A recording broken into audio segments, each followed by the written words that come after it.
This video is proudly sponsored by Newtype. Tools, accessories, model kits, these guys have it. Hop over to newtypehq.com and use the link below to help this channel out for future builds. Hey, what's going on my dudes and dudettes, and welcome back to another exciting build for the good folks from Bandai, Japan. So why don't we get started with the 1/100 scale, Master Grade, GN005 Gundam Virtue. And without further ado, let's get to it.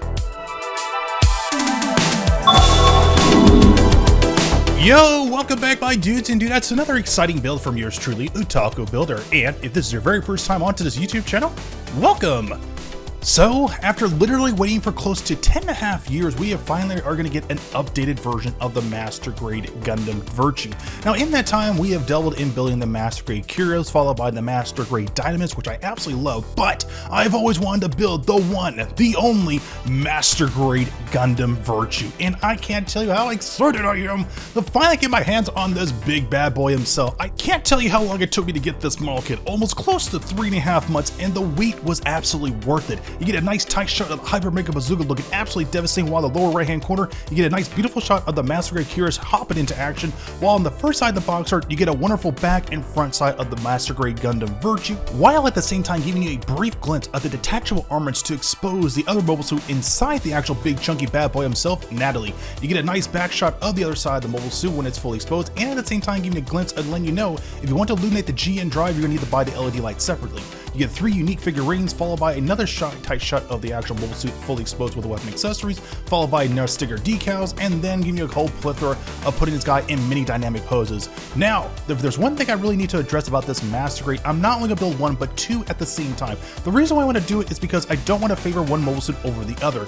It would make sense to really do this method because I definitely want to give this guy a lot more love and attention than it definitely deserves. So, let's take a look what's inside the box. And as always, you are happily greeted with the instruction manual, once again giving that Master Grade seal of approval that this bad boy is definitely worth the purchase, with the first page giving you a beautiful illustration of both transforming features of the Mobile Suit Gundam, while giving you a brief story of the actual celestial being pilot, Tirade. As for the next page, gives you a brief description how to apply the sticker decals, while in the lower right hand corner tells you what tools you're going to need to cut off the runners, followed by a nice tight shot of the GN reactor, and the next page gives you a nice tight shot of the GN bazooka.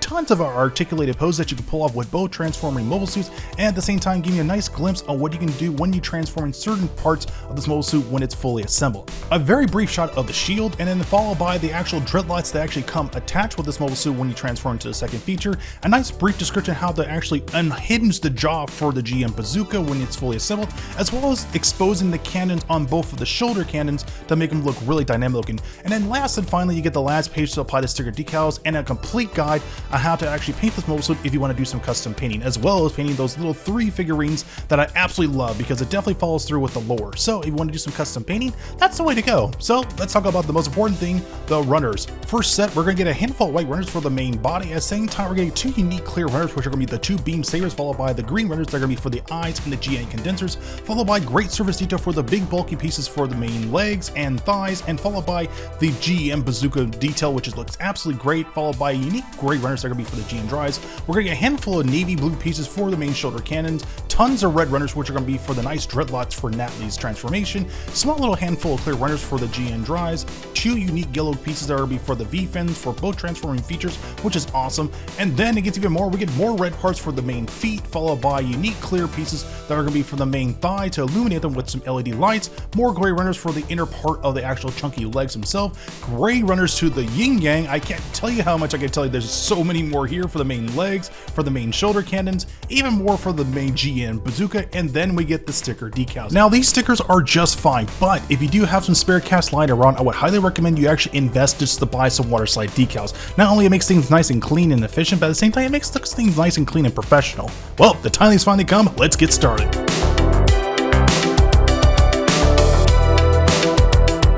So in my previous build, I had such a wonderful time working with custom series paints, metallic chrome. So this time around, I'm going to be working with custom series paints, gunmetal. I've had great success working with Vallejo in the past, but this time around, I want to change things up just a little bit more, so that way there's a nice contrast between the 2 unique paints.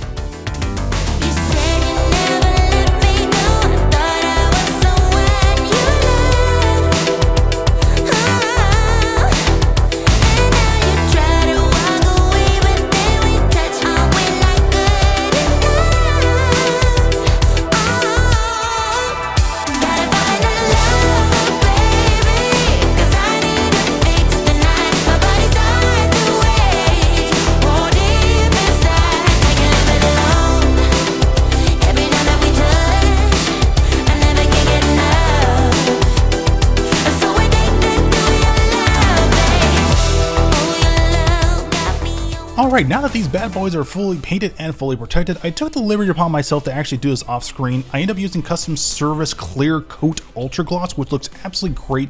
You get that nice reflective shine of the metallic surface while you get that nice gloss look on top of it. Now, when it comes to the actual metallic gold pieces, this is where it's going to get kind of tricky. I'm just going to be hitting these areas up just lightly on both surfaces so that way it can refract off of the LED light strip when it's fully installed.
Sweet! Now that the main weapon accessories are fully painted, it's now time to tackle the most difficult weapon accessories, and that's going to be the GM Bazooka.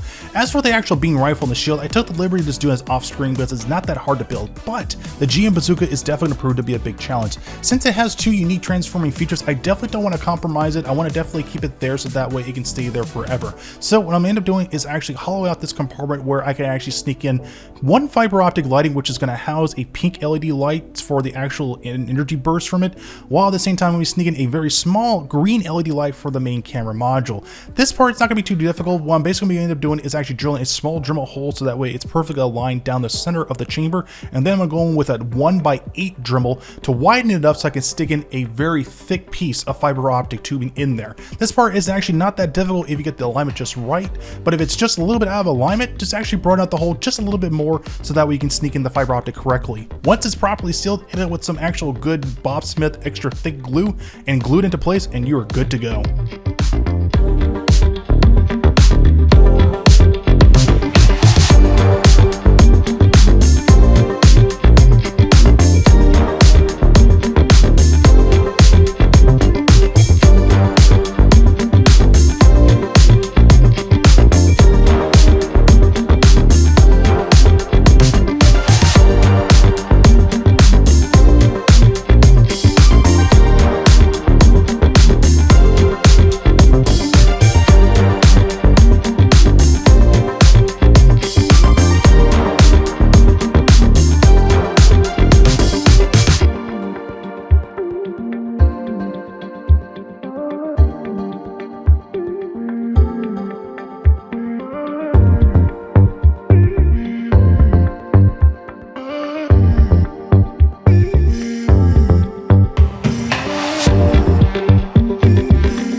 Now to the next part, the shoulder cannons. Now this shoulder cannons is definitely going to be proved to be a big challenge because I definitely once again want to sneak in 2 fiber optic lighting in both chambers.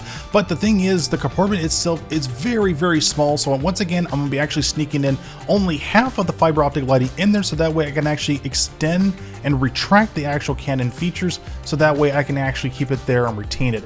If I don't actually do it correctly, then the actual cannons themselves are going to be permanently locked in there due to your preference size of how long you want that fiber optic tube in there. So you don't want to have the whole thing actually extended all the way in there. What you want to do is have half of it inside the chamber, so that way you can retract it. Once again, not too long, just short it up to a point where it actually can work in there, and then once you get it to the right kind of dimensions, then you're good to go.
Normally I would work on the upper body first, but since the legs play a much more crucial part of mobility, I felt this was a smart route to go.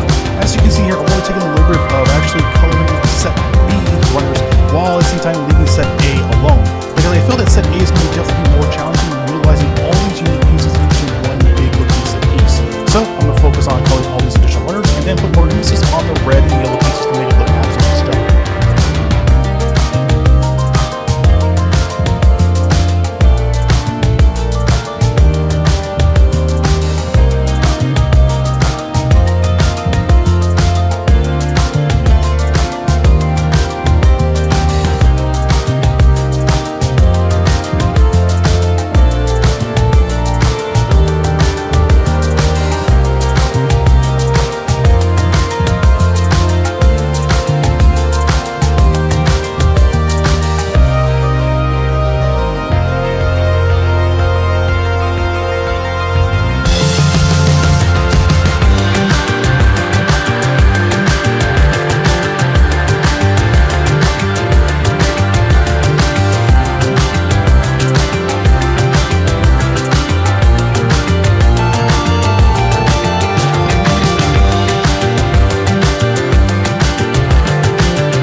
Alright, we have reached the next stage of evolution of making this big boy thick and chunky. Now the big challenge using for this part of the model kit is actually going to be constructing the gene condenser, while at the same time making sure everything that is electrical is still functional enough to where I can put it in dynamic poses. Now when it comes to the actual blue part for the main thigh, I'm actually be cutting out a small little square chamber on the very top of the main thigh, and then when I get just the right kind of dimensions, I'm then going to be sneaking in a chip blue LED light, so that way I can bounce the light downward cord on top of the clear plastic piece that sits in that chamber. If you get the dimensions and the angle just right, it completely illuminates the plastic piece where it looks absolutely beautiful. Now when you do this part, do not rush it. Just take your time drilling out the holes that you need to put all that room to drill in all that electrical wiring in there, and you'll be good to go. Another thing I really need to stress when it comes to doing the electrical wiring, make sure you actually have the leg at a pre-bend so that we have plenty of flexible room in which you can actually funnel in all that electrical wiring. If the leg's too stiff, you're not going to be able to put this guy in many dynamic poses at all. Take your time, do not rush this process.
Alright, now that we got Virtue legs done, and it's now time to jump back into Nautilus thin legs. Now pretty much that we utilize for the main legs for Virtue, we're going to still use the same kind of functionality for Nautilus. Now the reason why I say that, the top portion of the leg is going to be utilizing a chip LED light, while the main lower part of the leg is going to be using a very small Pico LED light. So that way you give like two unique different color systems. Now when it comes to the main hip section, what you want to do is cut out this little nub and then clear out that alcove. What we essentially want to do is create a nice little exit point in which we can take all the electrical wiring from the actual main leg and bring it up to the hips, to the main thighs, followed by to the main torso. Once we get that nice clean and ready to go, we now can go back to work on the legs. Now once again, like I mentioned before, when you're actually installing LED light wiring inside the legs themselves, you want to make sure that sucker is at a pre-bend angle, not in a very static poses. The reason for that is you want to try to get this guy in many dynamic poses as possible. So once again, keep it at a pre-bend, cut out the designated areas that you want to follow electrical wiring, and you're good to go. Now since we're going to be dealing with a great deal of electrical wiring, all that's going to be housed in this main little chamber area. It's wide and deep enough in which it can actually house just a small section of a cluster of wires, but once you get that cluster just right, you'll be actually create another exit wire out through the main chamber itself, onto the hip, onto the main thigh, and up to the torso. I know it sounds confusing at first, but if you do this process correctly, it should be good. Once again, don't rush this process, just have fun. My God, I know I did, and it was stressful at first, but if you get the dimensions just right, it should be good.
is never gonna be any good for you or me.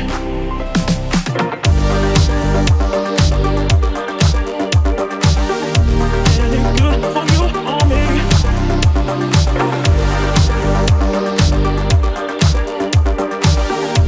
Any good for you or me.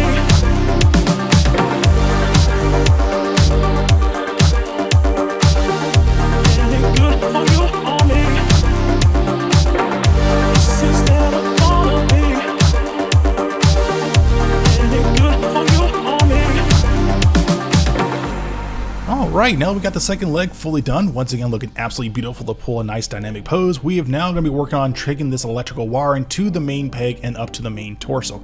Now, to do this, I'm just going to be drilling a small little Dremel hole through, just halfway through this actual peg here, so that way I have a predetermined area where I want to take out the electrical wiring. Once I get it halfway through, I'm going to be then drilling another hole upward and downward, so that way I can use a pair of tweezers to pull out the electrical wiring and then make sure it's nice and clean and consistent. I want to try to minimize electrical wiring as much as possible by keeping it nice and clean, but this method is a bit risky because if you don't drill it correctly and you deviate more to the left and it's not perfectly centered, you're going to structurally fatigue the plastic in a way or it will break. So if you're not comfortable doing this way, just go the other route and you should be good. But this is just my way of actually minimizing electrical wiring as possible, because I want to try to utilize this guy as many poses as I can.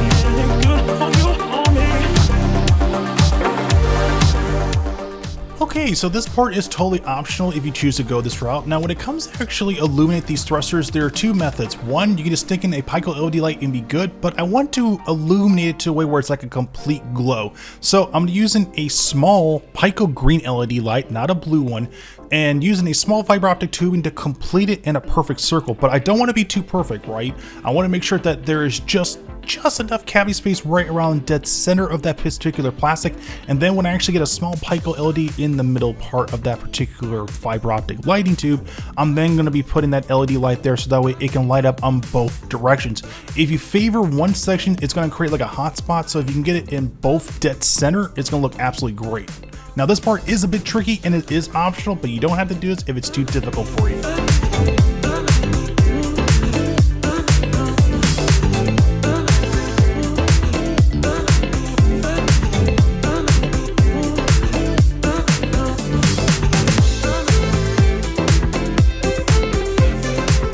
Alright, after these guys literally took me 2.5 weeks to finally construct, I now can finally get started on the main body. But first, I need to work on the forearms. Now, the forearms are definitely crucial because they actually have like really cool LED light features. When it comes to the clear runners, they're on a two-stage system. You have the lens at the very bottom, followed by the green runners on top.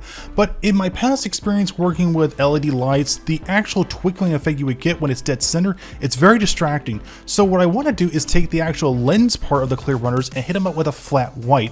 What this essentially is going to end up doing is actually going to desaturate the light enough to the point where you won't get the twinkling effect, but since it's going to illuminate the whole entire plastic while still retaining the actual green color, it's going to look really dynamic, and at the same time you're going to get a perfect orb color. So just like what I already did here off camera, I already took the liberty of just airbrushing these pieces behind them, and that way when I actually sneak an LED light in there, this is going to look really cool. Unfortunately, you're going to lose the actual surface detail that you would get from the sticker that sits at the very bottom to illuminate the way how you would want it. But with that extra reflective sticker there, it's not only going to actually refract the light even more accurate, but at the same time, it's going to make it look really dynamic.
Alright, now that both forearms are finally done for 00 Gundam Virtue, it's now time to work on the main torso. Now this is actually going to be an absolute breeze because the torso section is absolutely perfect for this situation. Since there are small little square gaps on both sides of the shoulder blade, this is actually going to be great to funnel all the thin electrical wire into the main torso. On top of that, since we won't be needing Bandai's L.E.D Light system, this is going to be an excellent area to house all the electrical wiring for the L.E.D Light system, both from Virtue and both on Natalie, because this is great. As you can see here, I've already taken the electrical wire and funneling both up to the main body and then add a male connector at the very bottom so that we can connect to a female part once it's fully done. I'm going to be utilizing the exact same system for Virtue so that way it looks really good. A lot of it's going to be hidden due to the all bulky nature of it, but when everything is said and done, it's going to look great. As you can see here, I'm going to be putting the lens here in the front and then sneaking a breathing green LED light to create a nice pulsing effect. I'm not going to be putting that on Natalie's because I just want to have it two separate LED light systems,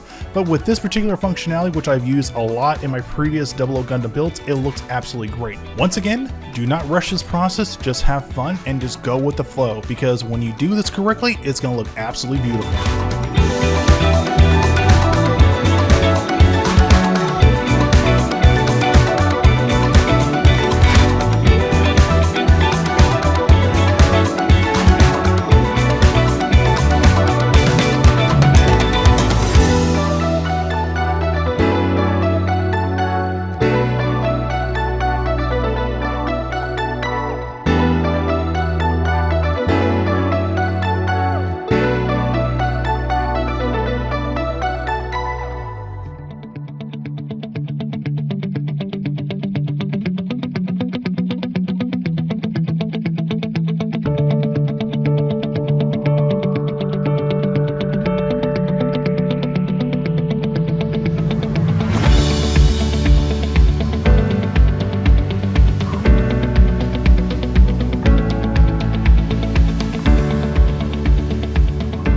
Okay, now that Virtue is roughly 95% done, I'm going to be building this guy off camera because I want to take what I learned from this build and incorporate it onto Natalie's kit. But the biggest challenging for this model kit is definitely going to be the heads. The heads themselves are going to be utilizing tons of small little LED lights, which requires a great deal of customization of housing out certain pieces of plastic out so that we don't damage the LEDs. So this front square section needs to be cut out. This bottom part or the head that connects to the ball peg of the main body needs a small little Dremel hole so that way I can take all the electrical wire from the main head and funnel it all the way down to the main torso.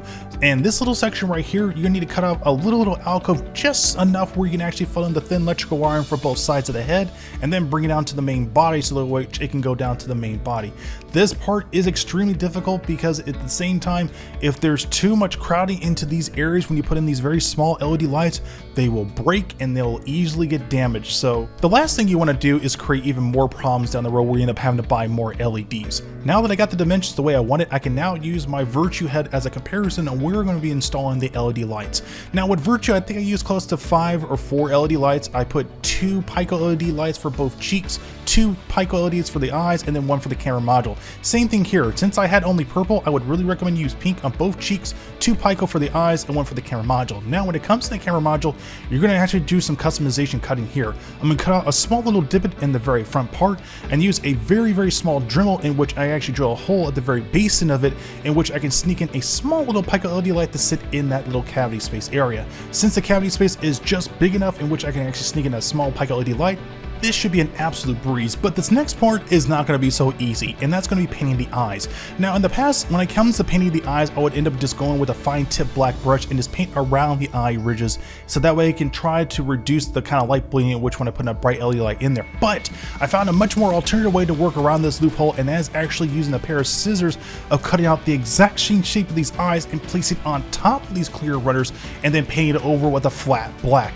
Not only this method works absolutely great, but you can pull off this exact same method on the camera module, both in the front and back, and at the same time in both eye section. This part, I would really recommend you use like a good pair of an X-Acto blade or a good pair of scissors. I found the scissors much more easier to work with because I want to make everything be precise, but if you have an X-Acto blade, this would be a great alternative to go with.